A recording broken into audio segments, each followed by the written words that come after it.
Pedesaan adalah jantung kehidupan yang tenang, jauh dari hiruk-pikuk kota. Di sini, hamparan sawah hijau membentang sejauh mata memandang, dipenuhi dengan suara gemericik air dan kicauan burung. Kehidupan di pedesaan menyatu dengan alam, di mana setiap musim membawa cerita tersendiri. Masyarakat petani adalah penjaga tradisi dan penggerak roda perekonomian. Dengan tangan-tangan yang tak kenal lelah, mereka mengolah tanah, menanam benih harapan, dan menuai hasil kerja keras mereka. Mereka hidup dalam harmoni dengan alam, menjadikan tanah sebagai sahabat sekaligus sumber penghidupan. Pedesaan dan masyarakat petani adalah potret kehidupan yang sederhana namun kaya akan makna. Mereka mengajarkan kita pentingnya kerja keras.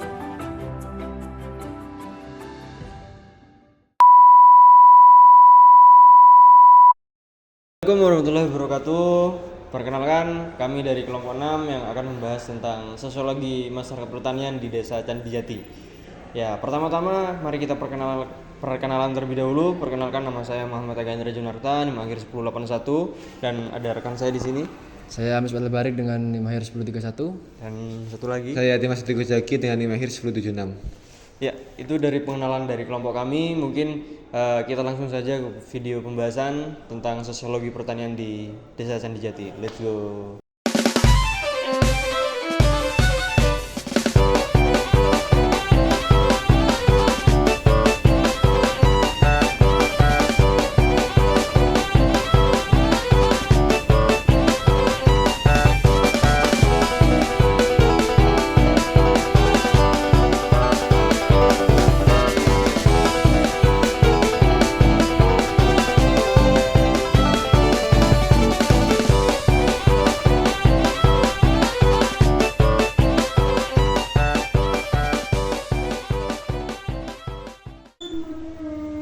Saya izin ini lagi Pak, tak video sama tak rekam sebagai dokumentasi.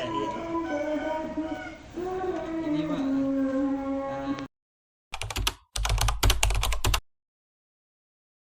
Ya, jadi Kabupaten Jember merupakan salah satu kabupaten yang berada di Provinsi Jawa Timur. Kabupaten Jember terkenal dengan julukan Kota Tembakau dikarenakan Jember sendiri menjadi salah satu daerah penghasil tembakau terbesar di Indonesia.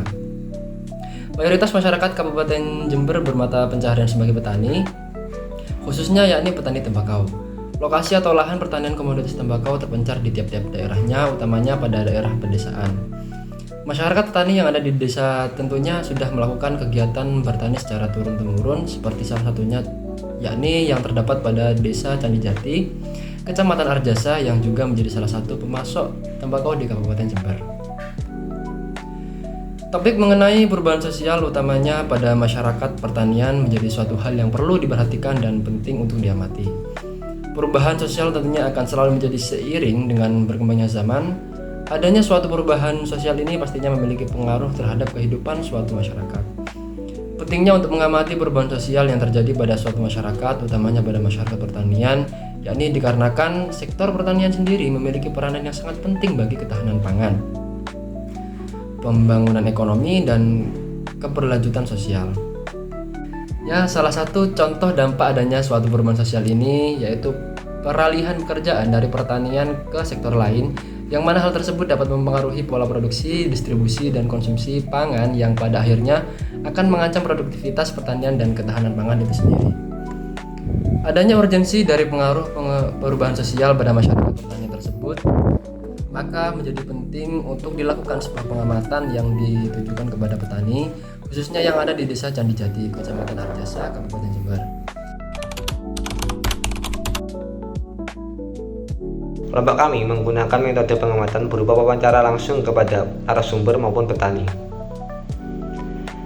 Tujuan dari wawancara langsung ini adalah untuk menggali informasi terkait perubahan sosial yang terjadi pada masyarakat, khususnya dalam bidang pertanian. Selain melakukan wawancara, kami juga melakukan diskusi secara langsung untuk lebih tahu secara mendalam informasi terkait perubahan sosial yang terjadi di masyarakat itu sendiri. Instrumen pengamatan yang kami gunakan berupa kuesioner yang terdiri dari pertanyaan untuk memandu jalannya wawancara. Kemudian kami juga menggunakan handphone sebagai alat dokumentasi, baik video maupun audio. Untuk subjek atau sampel penelitian, kami menggunakan petani yang berada di Desa Candijati, Kecamatan Arjasa, Kabupaten Jember. Untuk petaninya sendiri kami memilih Bapak Rokib. Bapak Rokib merupakan petani yang ada di desa tersebut yang sudah mempunyai pengalaman yang cukup lama dalam membudidayakan tanaman, baik tanaman padi maupun tembakau. Saya akan membahas tentang bab 3. Bab 3 ini berisikan hasil pengamatan. Mari kita deskripsikan terlebih dahulu desa yang kami amati. Nah, desa yang kami amati ini adalah bernama Desa Candi Jati yang terletak di Kecamatan Arjasa, Kabupaten Jember. Desa Candi Jati ini berletak di paling utara Kecamatan Arjasa, berbatasan dengan Kecamatan Jelbuk. Nah, untuk mata pencaharian masyarakatnya itu bermata pencaharian sebagai petani dan sebagian juga bermata pencaharian sebagai buruh pabrik bobin di PTPN 9. Nah, untuk perubahan sosialnya sendiri, perubahan sosial, mari kita secara pengertian itu adalah transformasi yang terjadi di dalam suatu kehidupan manusia yang dimana mencakup mungkin strukturnya yang berubah, terus budaya dan sebagainya begitu. Nah, menurut Sagala sendiri, perubahan sosial ini tidak dapat dihindari dan perubahan sosial juga bisa terjadi di struktur keluarga, politik, dan di ekonominya itu sendiri. Nah, menurut sumber wawancara kami yaitu Bapak Rokib, perubahan sosial yang terjadi di Desa Candi Jati itu ada dua yang penting, yaitu yang pertama adalah perubahan fungsi kelembagaan. Nah, perubahan fungsi kelembagaan di sini adalah contohnya di Desa Candi Jati itu ada satu kelompok tani. Nah, kelompok tani ini mengayomi semua petani, baik itu petani padi atau tembakau, yang dimana dia terdapat perubahan fungsi kelembagaannya sendiri. Pada awalnya semuanya itu dikoordinir, untuk petaninya dikoordinir untuk masa tanam yang harus serentak. Nah, gunanya apa? Untuk menghindari hama dan penyakit. Nah, sekarang karena perubahan struktural yang terjadi di dalamnya dan perubahan fungsinya menyebabkan adanya kerenggangan di situ. Nah, antara petani dan kelompok tani ini sudah tidak sinkron ataupun sudah tidak menanam bareng. Ya, disebutkan dengan perubahan fungsi kelembagaan itu sendiri ya. Sehingga sekarang sudah tidak lagi menanam bersama-sama. Terus yang kedua itu adalah perubahan kultural. Nah, kultural sendiri di sini itu biasanya dulu kalau masyarakat taninya itu membeli tanah akan terlebih dahulu diselamatin, baru dilakukan proses penanaman atau budidaya. Namun sekarang sudah ditinggalkan. Menurut Bapak sendiri itu sudah perubahan pola pikir ya, masyarakatnya sudah mulai modern sehingga kultur-kultur yang dikira mistis itu sudah mulai ditinggalkan. Terus yang selanjutnya itu adalah interaksi sosial. Nah, interaksi sosialnya sendiri ini lebih ke arah peran laki-laki dan perempuan. Kalau budidaya itu, kalau masa penanaman biasanya petani yang laki-laki ini berperan sebagai pengolah tanah, pembajak, atau penyedia saprodi lainnya. Sementara perempuan itu yang menanam dan yang menyiram. Tapi untuk yang menyiram itu kadang laki-laki juga ikut andil. Nah, selanjutnya itu adalah saat masa panen. Nah, masa panen tiba, itu laki-laki berperan sebagai pemetik daun dan sebagai pemroses perajangannya. Sementara untuk perempuan itu setelah dirajang daun-daun tembakau ini, khususnya untuk daun tembakau itu dijemur. Nah, perempuan ini berperan sebagai penjemur daun-daun rajangan tembakau. Nah, selanjutnya ada kendala dan potensi. Kendala potensinya di sini adalah seperti biasa kalau petani itu menurut Bapak Rokib sendiri itu kurangnya koordinasi antara kelompok tani dan petani, sehingga kalau ada subsidi pupuk itu kadang tidak sesuai dengan lahannya begitu, tidak sesuai dengan luas lahannya.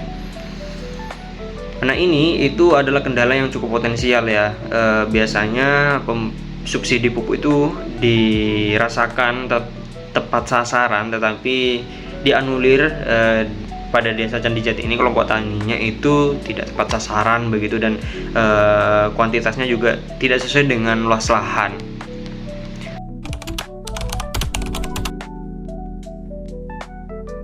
Ya, kesimpulan dari video kami ini terdapat 3 kesimpulan ya. Yang pertama, perubahan sosial yang terjadi di Desa Candi Jati ini adalah perubahan secara fungsi kelembagaan yang mengakibatkan ya tadi proses penanaman sudah tidak bareng-bareng lagi sekarang.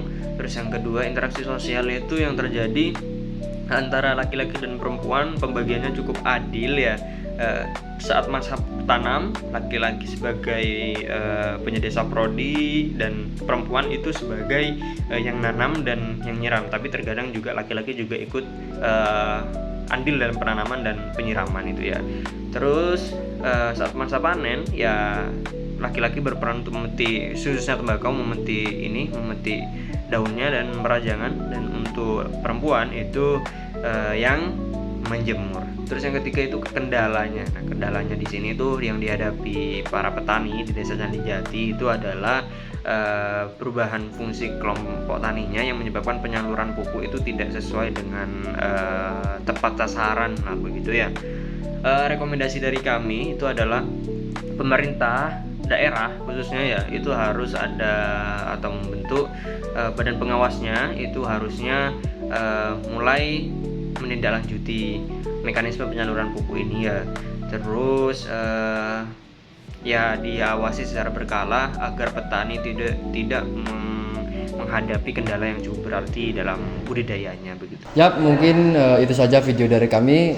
Kurang lebihnya kami mohon maaf. Semoga menghibur teman-teman semua dan bisa mengedukasi teman-teman semua. Sekian dari kami. Wassalamualaikum warahmatullahi wabarakatuh.